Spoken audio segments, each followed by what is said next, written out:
Kamusta mga kaibigan? Welcome sa aking kitchen. Ngayon, magluluto tayo ng isang masarap na ulam na siguradong magugustuhan ninyo. Sa video na ito, ako ay magluluto at tuturuan ko kayo kung paano magluto ng mixed seafood paksiw na may mga gulay na halo, na may mga simpleng ingredients at mga simpleng techniques na madali mong matutunan. Kaya samahan ninyo ako sa aking kitchen at magluluto tayo ng isang masarap na ulam. Tara, at ito ang ating mga ingredients.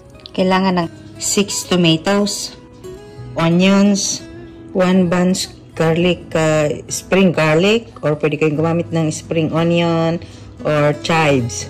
Ampalaya, kahit anong klaseng ampalaya, pwede kayong gumamit. Talong, cilantro, green bell pepper, salt and pepper to taste. Patis, maglalagay din tayo ng oil. At ang pinaka-secret ingredients natin, maglalagay tayo ng tamarind base.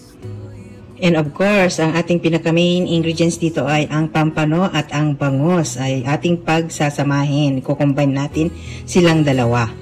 Siya nga pala, bago tayo magpatuloy sa ating pagluluto, gusto ko lang sabihin sa inyo na pwede kayong gumamit ng bangus lang or pampano lang. Request kasi nila na magpaluto ng bangus at saka pampano na magkasama. Kaya na necessary na gayain nyo na bangus at saka pampano. So again, pwede kayong gumamit ng bangus lang or pampano lang. Yung solo lang. Okay? Ngayon huhugasan natin lahat-lahat sila at paghalo-haloin na natin lahat sila. Dahil mamaya paghalo-haloin din natin lahat ang mga ingredients doon sa kawali.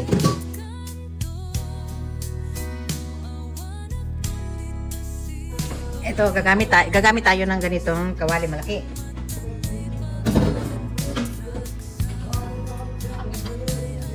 So, unang chachapsapin natin ay ang ating sibuyas.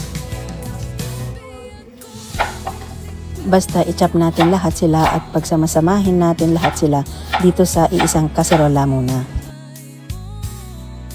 Muntik na natin makalimutan ipakita ang ating isang ingredients na importante sa lahat. So, kailangan natin ng lagyan ng ginger o luya. So, depende kung gaano karami ang gusto nyo. Depende sa preference niyo kung gusto niyo ng maraming luya. Ito ay yung native luya na tinatawag nila. Mas matapang ito, mas malasa kaysa sa regular na luya. So, kailangan mong lagyan nitong luya. Pitpitin lang natin ito, durugin na lang natin siya.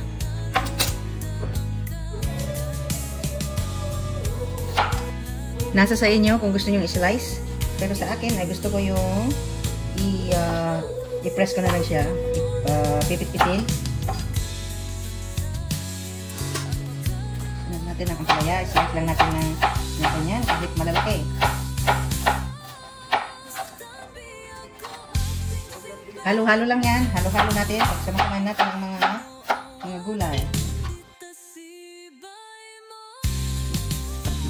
Ang matagal lang yung paggagayat ng mga gulay, so ito haluin na natin siya.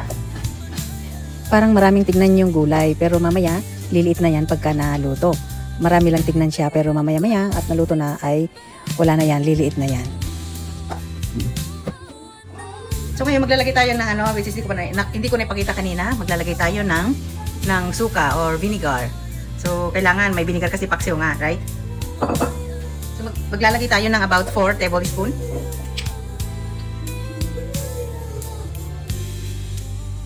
One, 2, 3, 4.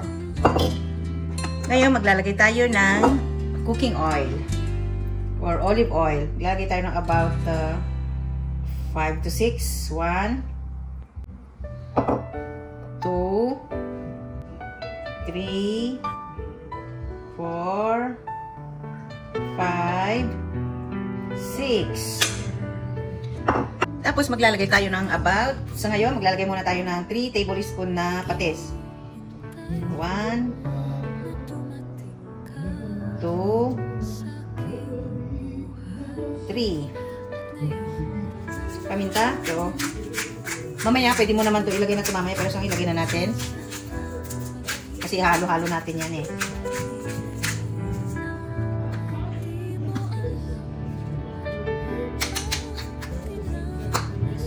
Ngayon, maglalagay tayo ng tubig. About, siguro dahil marami ito, mga about 4 cups. 4 cups nito. mukhang malaki ang ating cups, so lagyan lang natin siya ng 3 cups.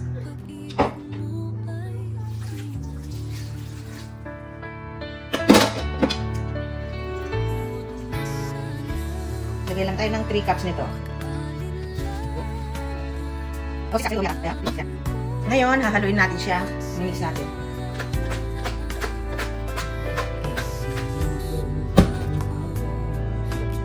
Ngayon, tatanggal lang tayo ng konti. At ilalagay natin sa ibabaw ito mamaya.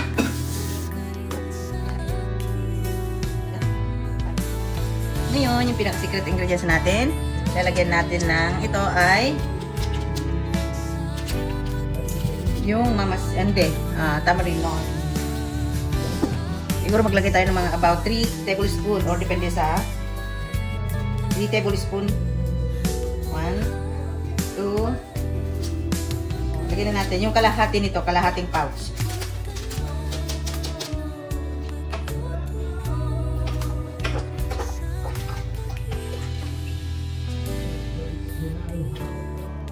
Ngayon, haluin lang natin siya. Haluin natin. Ngayon, ilalagay na natin ang ating bangos at papano dito sa ibabaw. Ganyan. Ibabaw natin.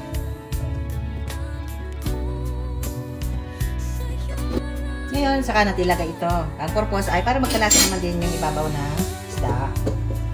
Wow, ang dami! Ngayon, ilagay na natin sa stove at lulutuin na natin. Panukulin na natin siya. Ngayon, ito turn on na natin ang ating stove at ilalagay na natin ang ating papaksiwin. Ayan. Ayan po. So, ipapakulo lang natin siya hanggat sa maluto na po siya.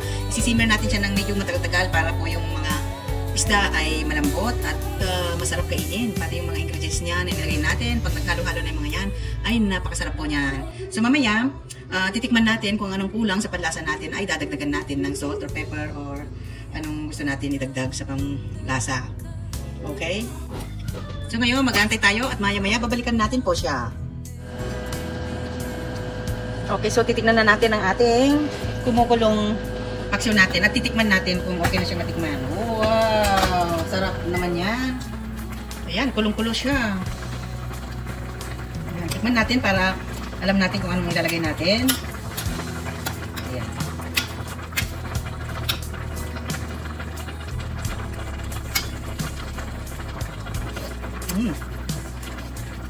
Wow, so yummy. Pero kulang siya ng patis.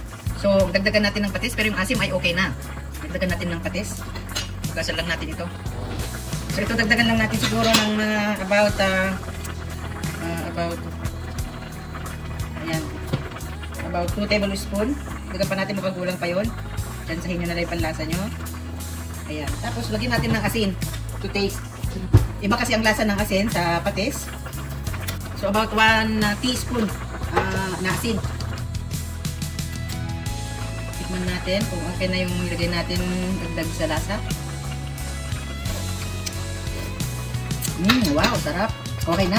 So, ngayon, papakulo lang natin siya ng papakulo hanggat sa kumunti na yung tubig at maluto na yung mga gulay. Pag naluto na yung gulay, okay na pati isda.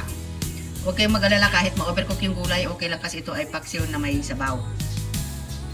Okay, so balikan ulit natin hanggat sa maluto na siya. So ito guys, bubuksan na natin at palagay ko luto na ito. Pag nakita nyo ng umiibabaw na or nakita nyo ng lumalabas na yung mga isda, ibig sabihin luto na po ito.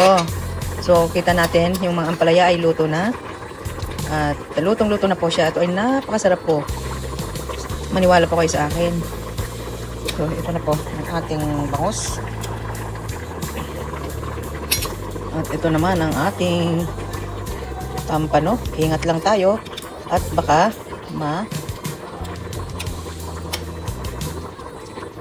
mawatak-watak. Ayan. So ingat lang kayo sa pagsandok. At ito na po ang ating tinaksiw na may sabaw na may mga gulay.